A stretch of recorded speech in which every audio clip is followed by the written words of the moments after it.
Very good afternoon, everyone. Welcome to our live Q&A should have been the Leader of the Council, but due to emergency circumstances, I'm hosting today. I'm Councillor Phil Broadhead, the Deputy Leader of the Council. This is our very regular opportunity for anybody that's interested across all of the different social media platforms to ask us questions, to hear about some of the important things that are happening about the area. So whichever part of social media you're following, whether you're joining us on Twitter or Facebook, please do use the comments section that will appear on the screen, and then we'll try and get through to as many questions in the next half hour as we can.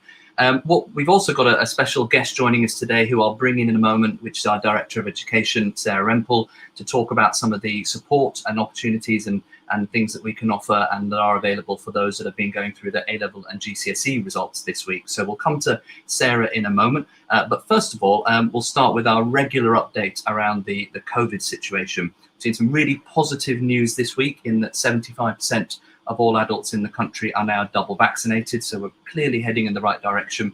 But of course, COVID is still with us. The current rates that we're seeing across the BCP area are above the national average. We've seen that before. We always tend to be slightly behind the trend. We've seen it tends to start in the north and work its way down.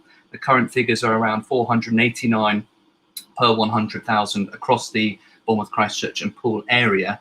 There are around 37 people currently in hospital. That has also been on a very slight upward trend, although that is a drop of 10 from yesterday. So the number of people in hospital is tremendously lower than it has been in the past, but it is still, very much still with us. So please do stay safe out there. We are seeing that the vast majority of the cases at the moment are in young people between the ages of 15 and 24, those unvaccinated ones. So the message out there is that obviously there's a lot going on at the moment, particularly outdoors. Enjoy yourself, but be safe. And also, if you have yet to be vaccinated, we would just urge you to do it. There's a number of different ways you can do that. You can go onto the NHS website and do so. There are a limited number of walk-in slots available at the Bournemouth International Centre as well, in addition to the booked appointments. But everyone now can get their vaccine, and we'd urge you to do it so that we can keep, hopefully soon, see as completely and utterly back to normal. So get into the Q&A live now. But first of all, I would like to bring in our Director of Education, Cllr Rempel. This week, we've seen our A-Level and GCSE results. Some people will be really delighted by their results. Some people will be worried and need to know where to turn to. So what I'd like to do is bring Sarah in now to talk a little bit about the options that are available to people out there, whether it's really good news or not so good news, so that you know where the help and support is. So Sarah, thank you so much for joining us, and I'll hand over to you. Thanks, Phil. Thank you for inviting me to join you. So firstly, well done to all those students who had their results yesterday, and good luck to those who are waiting for them tomorrow. Now, I know the wait for exam results is always a tough one for students and families. And Phil, you'll remember the difficulties last year that students and teachers faced after the algorithm. So this year has run slightly more smoothly in that it was announced back in February that teacher assessments only were being used to determine grades. So schools and colleges will have set out what evidence they were going to use to inform their judgments. This could have been assessments at key points in the year, it could have been mock exams, but most importantly, students were only assessed on the content that they were taught. I read a quote the other day that due to the pandemic, we've seen the most significant disruption to education since World War II. And I think it's really important to keep reminding ourselves of the outstanding achievements that our children and young people have made in just completing their courses. So what do you do if your results were not as expected? So firstly, speak to your school or college. They have put enormous effort into quality assuring these grades. However, you can appeal. You can ask your school and college to review if you think there was an error in the way your grade was determined or which pieces of evidence were used. And if you're not satisfied with the outcome of that appeal, you could ask them to put a formal appeal into the exam board. Now, if you do that, I would recommend checking the exam board guidance online. If you can't appeal, if the outcome of an appeal doesn't make any change to your grade, then you could consider sitting an exam in the autumn term with the hope of gaining a higher grade. And again, speak to your school and college about this. And there's a really good guide on the uniguide.co.uk about resits, or in this case, sitting an exam. And I think that's going to be popped into the comments. So what do you do if you didn't get into the uni of your choice? Well, first of all, don't panic. It's always worth having a conversation with your firm choice uni. Then I'd recommend you speaking to the advisors at UCAS. They will help you find a course through clearing that will match your interests and skills. If you don't want to go to uni, if that's not the right thing for you, there are other pathways available. You could do an apprenticeship. It's a really good way of learning a skill, a trade, a profession, whilst getting paid. Some of these apprenticeships start at 16 years old, so it's a really good alternative path for those students who've completed their GCSEs but want something different to A-levels. Bournemouth and Poole College have got some great courses on offer, so do have a look at their websites. You could look at a more vocational course. They're very, very popular, and they focus more on the sort of practical work rather than traditional academic route. Again, check out Bournemouth and Poole College, their website. So what do you do if you don't know what you want to do? So I recommend doing 3 things. So firstly, check out the National Careers Service website. They have got an online skills assessment which will match you to a career, and you can browse through some career profiles to see what each job entails. Have a look at Dorset's Flying Start website. There's a really good tool on there called Career Pilot that you can use to navigate through all the different options available to you. And finally, if you need any support with anything that I've mentioned, whether it's results or next steps, careers, employment, go to Up in BCP website, and there you'll be able to speak to one of the team who will help you with any query or any problem that you've got. Most of all, good luck for whichever pathway you choose. Brilliant. Thank you so much, Sarah. Sarah, if you don't mind sticking around, we're going to launch into the rest of the Q&A session. If there are any other questions around the education sector, if you're all right to stick around, we can hopefully bring you in. But thank you very much, Sarah, for joining us. And I think the last thing to say on all of this is, regardless of the results that you've received, if you're one of these people, well done, because it's been an absolutely tremendously difficult year. The past 2 years have. And there's always light on the end of the horizon. Hopefully you've got some guidance there around the different options available to you. Right, so we'll go now straight into the questions that are popping up on the various channels on social media. I think the first one that we've got is from, I'm looking at Christine Lanson, and that's about the green bin situation. When are the green bins being emptied again recently? Well, Christine, thank you very much for your question. We've tried to be open and honest and public around what's going on in this area. We talked around COVID at the beginning of the Q&A. We're still in that COVID situation, and we've all heard the situation regarding the need to isolate if you come into contact or if you do still have COVID. And we've had a number of our staff in the green bin collection that have been pinged and have to be absent predominantly through to COVID issues. And because we've got such a tight operation, as soon as a few people are off, it affects the whole thing. So unfortunately, we have had to suspend our green waste collections. We are going to need to continue to do that because of that self-isolation period up to and including Friday, the 20th of August. So that means that if you that 4 week in total that we've had to suspend, that will mean that you will have missed 2 collections. Now we are looking to try and figure out what we can do about that, whether we might try and add some extra collections on at the end, but to be really honest, because of that situation, we won't be able to offer green bin collections until Friday the 20th of August. So hopefully that gives some clarity on all of that, and we hope to get back to normal as soon as possible. But I suppose it is just showing that COVID is still with us and is still affecting all of them. Right, I'm going to look through the other questions that we've got on the side. One thing that, while I just look through the questions, to note, we've got a lot of positive news out there as well. A number of our water play facilities are now open everywhere from the Quamps in Christchurch, Littledown, Redhill, Hamworthy, Upton, Boscombe, Moordown. So as the weather improves today, I think it's good to see that they're all back up and running. They're all now clean and safe. So absolutely get out there if you can. Right, moving on to the questions. I've got one from Simon Baker. How soon will we be cutting our recreation areas? We've rung and emailed, and we're still hoping to try and make sure that the areas are as tidy as possible. Well, as you've seen, we did some trialing on this about increasing biodiversity across the area. We've got to trial these things in order to see whether they work or not. some real positives about making sure that we're as biodiverse as possible, not at all about cost cutting, because we were still always intending to do our normal kind of autumn grass cutting across the whole thing. We've had some feedback, which is that obviously people love that biodiversity, but equally they want to make sure that they can still use their recreation area. So we've amended that slightly, and we're now trying to get around all of the key areas and make sure that we're still trying to balance that biodiversity push with making sure that in particular our recreation areas are as usable as possible. So I know that the team are getting around all of that, but thank you, Simon, for your question, and hopefully, you know, we can continue to balance that into the future. Moving down through the questions, somebody had a question. Where was it? About the sewerage. Emma Fairform, please can you reassure residents who are worried about the level of sewage being pumped into the sea along BCP coastline? Emma, thank you for that question.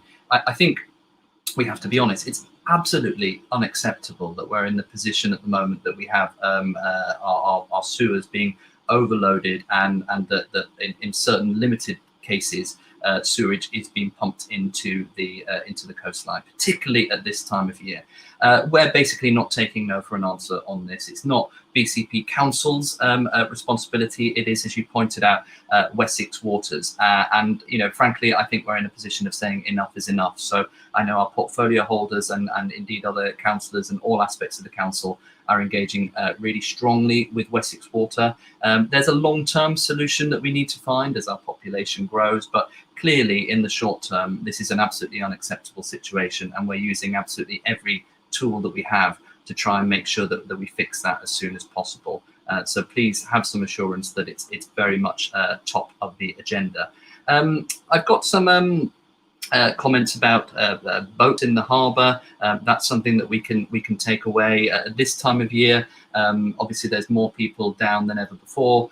We put together our summer readiness programme, as hopefully people would have seen, and that covers a whole array of extra things that we've done this year. More bin collections.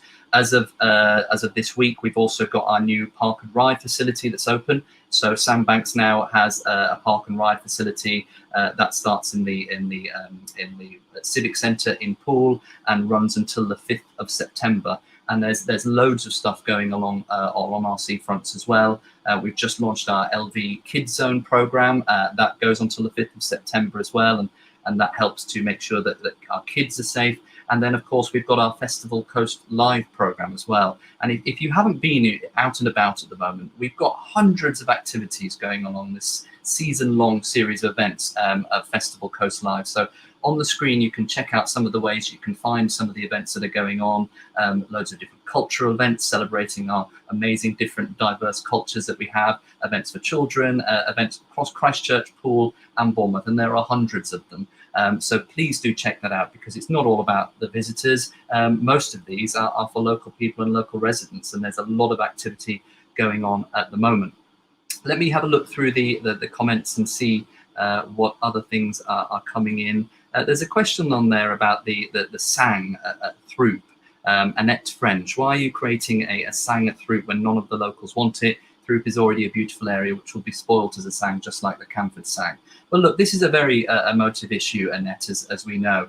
A sang is a suitable alternate natural green space, which is a nature park. And the idea with the sangs is that it opens up parts of our countryside that haven't been able to be open to real people, so that we can all enjoy nature together. We can go for walks, we can take the dogs out, and we're absolutely determined to get as many more people enjoying the natural environment as possible. If those that haven't been to the current sang that's already at Camford, I think it's a fantastic resource that helps people to get out and enjoy the great outdoors and reconnect with nature. We're hoping to bring another one to the Throop area. We own the land. It's not very accessible at the moment, and we can put loads of extra investment in. I appreciate there's a lot of there's some local disquiet, some of the local residents are concerned, but we have been listening to some of those concerns and putting in a whole host of mitigation to make sure that as many people can enjoy this nature park as possible with as minimal amount of disruption to local people. There is another angle to this as well, in that we have to provide these outside, these suitable alternate nature parks in order to be able to build new homes that people so desperately need. And in particular, in the more urban areas, we are barred from actually developing anymore unless we can provide things like this SANG. And I'm absolutely determined as a portfolio holder for planning, as we're looking at our new local plan, that we want to protect as much of the green belt for development as possible. We can only do that if we intensify some of the development in our more urban areas where younger people want to live and apartments are more relevant. And we can only do that if we provide SANG. So I think this is a really positive story. It's a nature park for people to enjoy, and it helps us to protect the green belt in the future. So hopefully that gives a little bit of explanation of why we're doing that. And I've had some great feedback from people that have really reconnected with nature over the last 18 months. And we've got big plans for this whole connected kind of nature trail along the Stour Valley, which when it's done, I think will be an absolutely fantastic asset, because we live in a great place, and don't we want as many people to enjoy it as possible. Right, let me see what other questions there are out there. If you are just joining us, this is our regular Q&A. This is your opportunity. We've got another 15 minutes left to add your comments into the side window. This is going across a number of social media platforms and available to view afterwards, so that you can connect with us, tell us what's concerning, ask questions, and then we can hopefully respond to them. And any that I haven't been able to pick up as well, we normally try and come back at a later time. One of the things that I will just talk about while we're waiting for a few more questions is the launch of our BCP Youth Fund, which is, I think, an absolutely positive intervention that's just happening. Basically, this is a fund that we're launching, and it's for local organisations that are supporting services for children and young people up to the age of 18 or 25 for care leavers. And those local organisations can apply for funding for up to £10,000 for projects that are really going to make a difference to these young people's lives. And what I love about this project is that the application panel that decides where this money is going to go is populated by young people, by local businesses and charities, those people who really understand where these funds need to go. So the link is on the screen just below, bcpcouncil.gov.uk/BCP Youth Fund. If you are a local organisation that works in this arena and wants to help young people, this is the place to apply for this new funding, which I think could be really, really positive going into the future, because now is the time that we really need to look after our young people. Right, there was a question, I think, earlier on around, let me have a little look. We've talked about the green bins. Steve Rose talks about, I've noticed how messy the Civic Centre council offices look, all weeds everywhere, and such a shame. Steve, you're right. We're working as we try and we talked earlier on about the trial that we've been doing with biodiversity. One person's biodiversity is another person's kind of messy areas. So that's something that we're now trying to find that balance, and we're taking feedback. Weeds is another really interesting situation, because we are grappling with a new world where there's now a ban on pesticides. So the way that we used to handle weed control was to go around, spray them a couple of times a year, and that got rid of the weeds. Now that we're banned from using that, it is a much more intensive process to clean weeds. But this is a huge top of our agenda. We've said as an administration that the cleaner, greener, safer, and having pride in our area is absolutely the #1 priority, and we're going to be bringing a new package starting from, I think, next month around our greener, cleaner, safer. Not as easy to say, which will help to put a load of extra resource into making sure that we get our area looking as clean and as safe as possible. But thank you for the question, Steve. We'll take it away. Right, let me have a little look. Michael Connolly has a question around the Greenbelt. Reference plans to build on protected Greenbelt. Given the catastrophic global disasters, why are we considering building further on Greenbelt and within protected conservation areas? A great question, Michael. Very relevant at the moment, because over the summer we'll be launching our options and issues consultation on some of the things that we're going to have to deal with as we look with our new local plan, which is our long-term plan for where we build in our area. Now, we've got a very rapidly growing population, as many affluent areas have, which means that we do need to provide new homes, particularly for the young people. However, that doesn't mean that we have to give up our green belt. We're in a very unusual situation here in Bournemouth, Christchurch and Poole. We've got a ring of green belt that we want to protect to the north of us. We've got lots of areas of outstanding natural beauty and triple SIs and heathlands. And of course, we've got the seas to the south of us. So we're going to need to think very creatively about how we balance and provide the homes that we need for people in the future, but protect our green belt. So that consultation would be going out later in the summer. So it'd be really good to hear from local people around some of the choices that we've got to make. Are we happier to build more in our urban centres like Poole and Bournemouth to protect our more rural centres and our green belt? Do we actually, and this is another option, it's not one that I would favour, do we want to open a bit more of our green belt because it's easier to build affordable homes? Or like I said, do we want to focus that intensification on our urban areas? So those decisions around that will come later on in the process when we come up with the local plan. But first of all, we need to hear from people about where they think our areas of employment should go, where they think our more intensification should go, where they want to see more family homes, so that then we can build that into the local plan. However, as per your question, I think our protected conservation areas and our green belt is sacrosanct. And we need to do and think as creatively as possible as we can to make sure that we protect them whilst building homes for the next generation, which is clearly important. But thank you very much for your question. It's certainly on the forefront of our minds. Right, let's have a look through a few more of the questions. A couple of other things that I think it's worth talking about.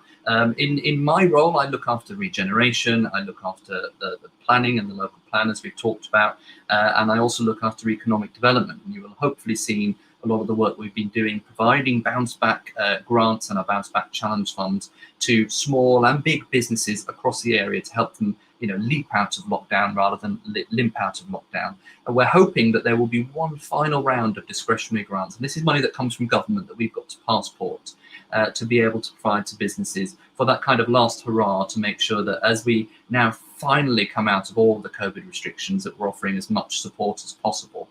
So watch this space for some final round of grants that may be coming available. One of the things I'm really excited about, however, is that we did an informal digital consultation a few months back around our high streets and how the high streets are changing and how they've changed with COVID, and asking people across the 19 different high streets we've got in the BCP area for your views on little things or big things that we think we should do. One of the things that we are intending to do as part of the last round of funding is to use some of that money to put some of those ideas into action, a kind of a you said, we did around all of our high streets. So I think there'll be a positive intervention. So that's one of the other plans, because actually our high streets are quite buzzing at the moment. If you're going out there, there's a lot of activity. We're using outside more al fresco dining, which is great. But we need to harness this opportunity for our 19 high streets to make sure that they're as vibrant as possible in the future. You've given us your ideas, and now we hope to use some of those funds to put those into action. So, a lot coming on that area, but we're really hoping that we can start getting some, real positivity on the ground. Right, let's have a look at some more questions. Simon Grimston has a question. Do BCP Council use drones to combat crime? Well, it's an interesting one, isn't it? I mean, we are starting to use this modern technology a little bit more. And I know certainly as we're looking at our seafront estate, as we put into I talked earlier on about our summer resilience and making sure that we're as prepared this summer for the influx of people that we've had. And we've had hundreds of thousands of people. We've had weekends this summer, which were a normal weekend, but with good weather, where we get more people than we do on the air show. Now that comes with challenges we've seen, and we put tremendous amounts of more money into extra around parking enforcement, park and rides, thousands more bins and all that kind of stuff. And it also brings challenges around managing people. So we have started to use drones on our seafront estate so that we can, you will have hopefully seen the beach app that we've got that tells you where the quiet bits of the beach are. A lot of that is informed about drones. As of yet, I don't think that we're using drones to combat crime, but it's an interesting idea. And, we've got to be careful of being a bit big brother, don't we? We've got a new police and crime commissioner now, David Sidwick, who's a new Conservative police and crime commissioner.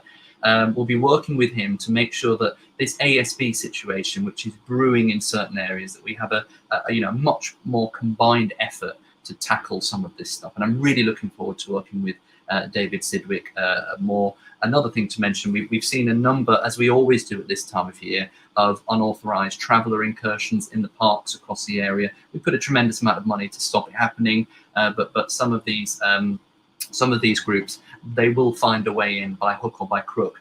I'm really pleased already with the engagement we've had with the new Police and Crime Commissioner. He recently issued something called a Section 61 notice, which is powers that police have had but haven't used in the past to move them on, because we are limited. Once they're in, we've got to go through the courts to get them out. But I'm really hoping that this new relationship we've got with the new Police and Crime Commissioner gives us extra powers to deal with the problematic unauthorised traveller encampments. We need to work with the traveller community as well, because not all, a lot of them are, great, good people with a great cultural heritage. But of course, as always, it's a few rotten apples that spoil the barrel, and we've seen some really difficult situations lately. And we look forward to working with the new Police and Crime Commissioner more to try and fix that situation into the future. Right, let's have a look at Rose Barker. Could you please clarify the status on green waste collection? Rose, I talked about it at the beginning, but just to kind of reiterate, because of Ping-Gate, whatever it's called now, we do have a number of our waste collection staff which are off at the moment, so we are having to suspend our green waste collections until Friday the 20th. So you will have missed 2 collections in total.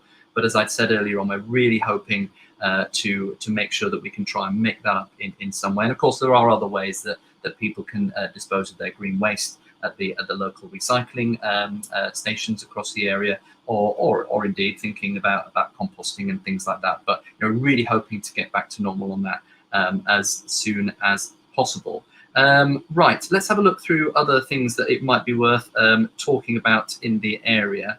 I talked earlier on about our greener, cleaner, safer, and making sure that our area is as clean as possible. We've got teams out there working their way through, trying to make sure that we're really, really proud of our area. Sometimes that causes some inconvenience as well. So just a note that the 16th and 17th of August, the Wessex Way will have some overnight closures. But it's for a good reason. It's to clean up the Wessex Way, give it a really deep clean, cutting the grass, litter picking, as well as some essential maintenance. So it will hopefully look spick and span at the end of it. But if you do work night shifts or things like that, do be aware that the Wessex Way will be closed on the 16th and 17th of August while we do that. I mentioned earlier on about the new water facilities that are open up. And again, if you are getting out and about, make sure you check our season-long series of events in Festival Coast Live. We've got about 3 minutes left, so if there are any last-minute questions, I'm trying to balance and look at the questions as we answer them. Please do put them on the side. I think we've talked around a number of the issues that we've got. Laurie Moffat has a question on HMOs. Why are there so many HMOs being allowed on Westcliff in such concentration with associated anti-social behaviour? Look, it's a really good question, isn't it? I mean, there's an unfortunate link between the number of HMOs, which we don't know are houses in multiple occupation, and antisocial behaviour. Not everyone that lives in a HMO is causing ASB, but of course there are areas that concentrate on it. We're coming up with a bit of a long-term plan on this, Laurie. Part of the reason that there are a number of HMOs in certain areas, particularly around the Bournemouth area, is because a lot of these are former hotels, and we've got a current planning policy that makes it very difficult for any of those old buildings to stop being hotels or something like that. And unfortunately, because of that planning policy, it means a number of them end up being operated either as ultra cheap B&Bs, which are just another way of saying HMOs, or HMOs either legally or illegally. I think part of the solution for that is a big, more consolidated planning policy around our hotel stocks. I'm doing a big piece of work at the moment around the tourist accommodation, because if we can get to a situation where we can say some of these hotels, they don't need to be hotels anymore, let them be redeveloped, not as HMOs, then it partly solves that problem, and also enables some extra investment in some of the hotels in the area that just haven't been invested because we've just got too many stock, a lot of which is very, very poor. So I think part of that is that answer, and that's going to be working through, hopefully ahead of the local plan, Laurie. But also we have got some extra resource going into making sure that we're resolving those HMO issues, those ASB issues, and Westcliff is very much a priority at the moment. So thank you very much for raising that, and I hope to be able to have a bit more of a long-term solution of that hotel stock problem. I'll do one final question, which is from Adam Morris. Adam, does the condition of the town centre concern you? A number of empty shops and general poor quality of the area? Well, yes, it does, Adam. We've got 19 different high streets, so it's not just our Bournemouth Town Centre or Poole Town Centre, although we are working really closely with the bids and we've given them a tremendous amount of more money and resource to try and get to the bottom of this issue. There are some good news stories. Our number of vacancies has really dropped, and actually we're one of the best performing high streets across the area. Our high streets are performing very well against national trends for the amount of people that are using them. But we're also doing a big piece of work around what do the future of our high streets look like, working with our business improvement districts, and there's a new business improvement district hopefully coming in Christchurch as well, so that we can make sure that the high streets of the future aren't just a version of the high streets of the past, and then we're putting a tremendous amount of extra investment into those. As well as I mentioned earlier on, we ask people for their ideas on how we can improve them, and we'll be putting some money into those shortly. So thank you for the question, Madam. It's absolutely top of my priority list, because we need vibrant town centres to unlock all of the potential that we've got. Folks, it's 1:30 now, so we've come to the end of our session. I want to thank Sarah for joining us earlier on to talk about the GCSE and A-level results. Again, a big congratulations out there, whether your results were what you expected or not. Those young people that have had to go through what we've gone through in the last 18 months, credit to you. Thank you for all your questions. We'll try and answer any of those that I've missed out separately, and we look forward to joining you at the next Q&A session in the future. So think of your questions for next time, and if not, you can always get in touch with any of your counsellors by email as well. So have a great day, enjoy the sunshine, and have a great summer. Thank you.